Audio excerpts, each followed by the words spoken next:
Hi! Welcome back to my channel. My name is Curly and today I'm going to share with you my homemade double cheese ice cream. So double cheese siya kasi gumamit ako ng available cheese ko sa ref, ang queso de bola and even cheese.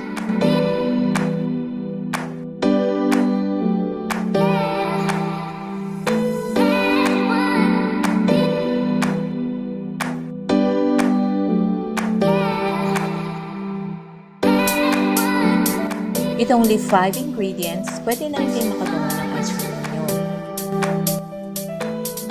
To start, prepare muna natin ang mga ingredients. We will be needing the following. 1 pack of all-purpose cream chilled overnight, 1 can of crema asada chilled overnight, 1 can of chilled condensed milk, half a cup of queso de bola grated, half a cup of Eden cheese grated. Gagamit ako ng hand mixer pero pwede din naman ang wire whisk ang gagamitin niyo. Glass bowl and spatula, and any plastic container for your ice cream.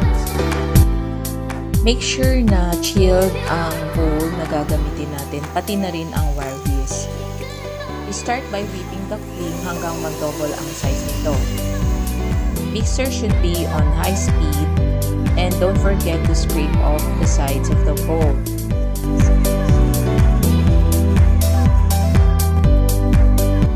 So continue na lang natin ang whisking and mapapansin nyo na nagdo-double na ang size ng ating cream. So next step, add naman natin ang chilled crema asada and then continue whisking.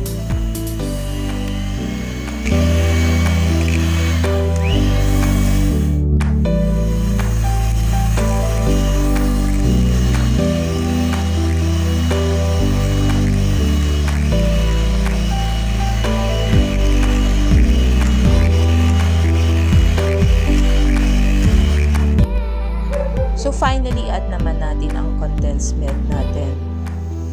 And then, continue whisking to incorporate the milk.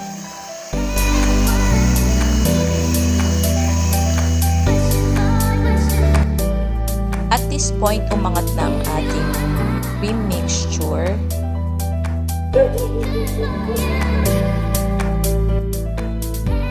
Ngayon, pwede na natin i-add ang queso de bola. We will fold this mixture using our spatula.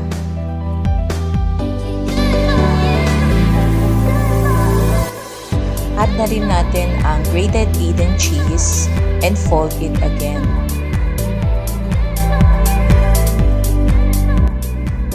Pwede na natin i-transfer ang ice cream mixture sa plastic container. Pwede rin maglagay ng cheese cubes for added chunkiness pagka kumain tayo ng ice cream.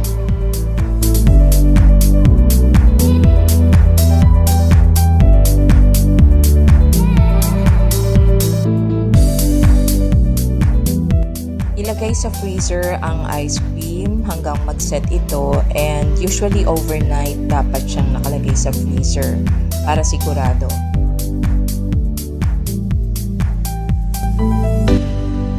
The best part of ice cream making is the taste test.